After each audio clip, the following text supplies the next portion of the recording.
Direct selling business क्यों जरूरी है? पैसिव इनकम हमारी ज़िंदगी में क्यों ज़रूरी है? इस दुनिया में दो तरह की कमाई होते हैं, पहला एक्टिव अर्निंग और दूसरा पैसिव अर्निंग। एक्टिव अर्निंग किसे कहते हैं? वैसी कमाई जिसमें काम करें पैसा आए और जब काम करना बंद कर दे तो पैसे आना बंद हो जाए। जैसे जॉब पर जा रहे हैं पैसा आ रहा है, जॉब पर जाना बंद पैसे आना बंद। एक दुकानदार दुकान खोल रहा है पैसा आ रहा है, दुकान खोलना बंद पैसे आना बंद। एक किसान खेती कर रहा है पैसा आ रहा है, खेती करना बंद पैसा बंद। एक मजदूर मजदूरी कर रहा है पैसा आ रहा है, मजदूरी करना बंद पैसा बंद। It's called active earning. और दूसरा पैसिव अर्निंग। पैसिव अर्निंग किसे कहते हैं? एक ऐसी कमाई जिसमें एक तय सीमा तक काम करे और उसके बाद काम ना भी करे तो भी अर्निंग होती रहे। It's called passive earning. Passive earning क्यों जरूरी है? क्योंकि आज हमारा शरीर काम कर रहा है, कल वह काम नहीं करेगा। आज कुछ ऐसा करना है जो हमारी मौजूदगी ना भी हो तो भी हमें रेगुलर इनकम आती रहे, और वो ज़्यादा ज़रूरी है। पैसिव अर्निंग जिससे एक मिडिल क्लास और पुअर फैमिली भी आसानी से अपनी अर्निंग बढ़ाकर एक अच्छी ज़िंदगी जी सकता है।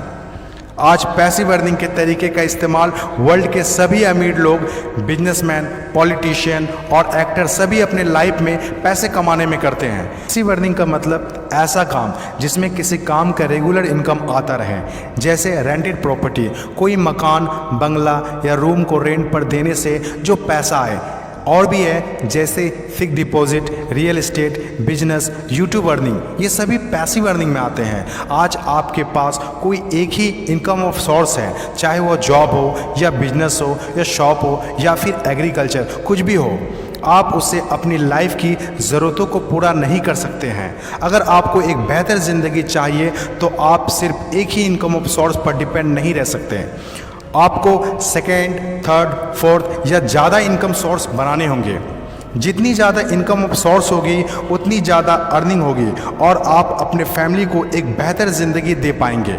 पैसिव अर्निंग करने के लिए आप ऑनलाइन और ऑफलाइन दोनों तरीके से कर सकते हैं। इसीलिए पहले आप कंफर्म करें कि आप किस तरह शुरुआत करना चाहते हैं। आपको बेसिक और सिंपल आइडियाज़ चाहिए, ज़्यादा रिस्क भी नहीं हो और इन्वेस्टमेंट भी कम लगे। डायरेक्ट सेलिंग बिजनेस सबसे बड़ा एग्जाम्पल है। ये पैसे कमाने का वो रास्ता है जिसमें आप सिर्फ एक बार मेहनत करते हैं और कुछ ऐसे संपत्ति बना देते हैं जो आपको ज़िंदगी भर पैसे कमा के दे सकें। पैसिव अर्निंग को समझाने के लिए मैं आपके साथ एक स्टोरी शेयर करना चाहूँगा। यह कहानी है बर्क हेजेस की किताब द पैराबल्स ऑफ पाइपलाइन। एक छोटे से गांव में दो दोस्त रहा करते थे, ब्रूनो और पाब्लो, जो बड़े सपने देखा करते थे। एक दिन किसी न किसी तरह वो गांव के सबसे अमीर आदमी बन जाएंगे।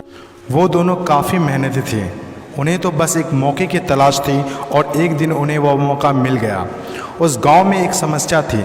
गांव वाले को पानी लाने के लिए नदी में जाना होता था और आधा दिन पानी लाने में ही गुजर जाता था। वो दोनों ने गांव वालों से बात की कि वो नदी से पानी लाकर उन्हें देंगे और उसके बदले कुछ पैसे लेंगे। गांव वालों को ये बात अच्छी लगी। अगले दिन दोनों ने एक एक बाल्टी पकड़ी और नदी की तरफ चल दिए कि हर बाल्टी के लिए 10 रुपये दिए। ब्रूनो बहुत खुश हुआ, लेकिन पाब्लो को इतनी ज़्यादा खुशी नहीं थी।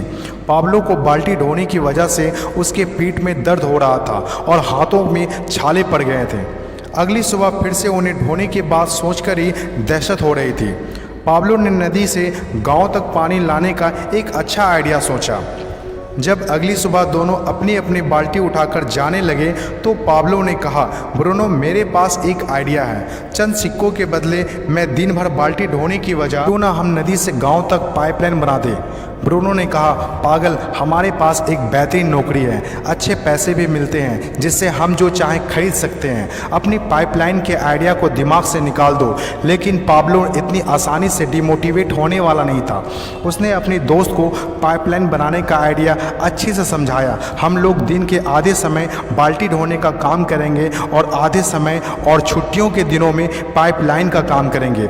ब्रूनो ने पाब्लो की बात नहीं मानी। पाब्लो जानता था कि पथरीली ज़मीनों में पाइपलाइन बनाना आसान नहीं होगा, लेकिन पाइपलाइन बनने के बाद जो मिलेगा उससे वह इंस्पायर होकर काम करता रहा। जब पाब्लो अपना पाइपलाइन बनाता था तो गांव वाले उसकी मजाक उड़ाया करते थे, ये देखो पाब्लो द पाइपलाइन।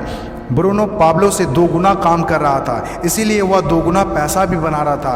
पहले कुछ महीने तो पाब्लो की मेहनत का कोई फल नहीं दिख रहा था, लेकिन पाब्लो खुद को बार बार याद दिलाता रहता कि कल के सपने आज के त्याग से ही होते हैं, और आखिर में वही हुआ जो होना था। पाइपलाइन बनकर तैयार हो गया। अब पाब्लो सोता था तो भी पैसा आता था, नहाता था तो भी पैसा आता था, खाता था तो भी पैसा आता था, वह कहीं बाहर घूमने जाता था तो भी पैसा आता था। जितना ब्रूनो ने 3 साल में कमाया था उतना पाब्लो ने 3 महीने में कमा लिया। गांव में जितना पानी बहकर जाता था, पाब्लो के जेब में उतना ही पैसा बहकर आता था। और मेरे हिसाब से direct selling business is the best opportunity. इस कहानी से हम 5 बातें सीखते हैं। पहला, विज़न का होना। विज़न सबके पास नहीं होता। विज़न जो आंखों से नहीं सोच से देखी जाती है। इस दुनिया में 5% लोग के पास ही विज़न होता है और वही इस दुनिया में कुछ बड़ा करते हैं। दूसरा, सबसे इम्पोर्टेंट, जब भी आप कुछ हट के करेंगे तो लोग आपका मजाक उड़ाएंगे, ठीक उस पाब्लो की तरह। तीसरा, लगातार काम करना। विज़न पर काम करना आसान नहीं होता है। इसमें ज़बरदस्त फोकस के साथ तब तक काम करना होगा जब तक आप उसे कंप्लीट ना कर ले। चौथा, खुद को इंस्पायर करना। अपने आप को इंस्पायर करने के लिए वो देखना होगा जो पाइपलाइन बनने के बाद आपको मिलेगा। अपने सपनों को विजुलाइज करना होगा ताकि अपने आप को मोटिवेट और इंस्पायर कर सके।